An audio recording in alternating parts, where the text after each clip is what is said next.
এখন আমি বড়লোক হয়ে যাব। আমি এই মহলে চাকরি পেয়েছি।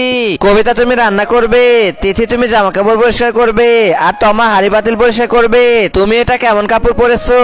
আরে সম্রাট ভাই, জুই আপনার জন্য এটা পাঠিয়েছে। ঠিক আছে, আজকে পড়তে দিতেছি, কিন্তু কাল থেকে এসব পড়বে না। এই মেয়েটাকে আদালতের থেকে দূর করতে হবে। দেখো, আমি তোমাকে তেলাপোকার হাত থেকে বাঁচিয়েছি। আরে তুমি তো মুডটাই নষ্ট করে দিলে। তোমাকে খাবার বানাতে হবে। বলেন কি খাবার বানাবো? পিৎজা, লুডুস আর বার্গার বানাও। আরে বাহ, খুব সুস্বাদু খাবার বানিয়েছে। আরে ওয়াশরুম কোথায়? আসুন, আমি আপনাকে নিয়ে যাইতেছি। যদিও আপনি অনেক ধনী, কিন্তু বাসায় আনা সব মেয়েদের মধ্যে আপনি সব থেকে সুন্দরী। আপনি কি জানেন স্যারের একটা অবৈধ সন্তান আছে? কি সব বাজে কথা বলতেছো? আরে এরা আবারও শুরু করে দিয়েছে। আমাকে এদের আলাদা করতে হবে। স্যার, আমিও নাচার জন্য চলে আসতেছি। ওই ডিস্কাউ ডিস। আরে এসব কি চলতেছে? আমি তোমার সাথে ডিল করতে পারবো না। আরে আমিও তোমার সাথে ডিল করতে চাই না।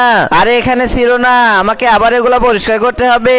বন্ধুরা, তার আগে বলো, তুমি টাকে ভালোবাসো নাকি মাকে? যদি মাকে ভালোবাসো তাহলে ভিডিওতে লাইক করে চ্যানেলটিকে সাবস্ক্রাইব করে দাও।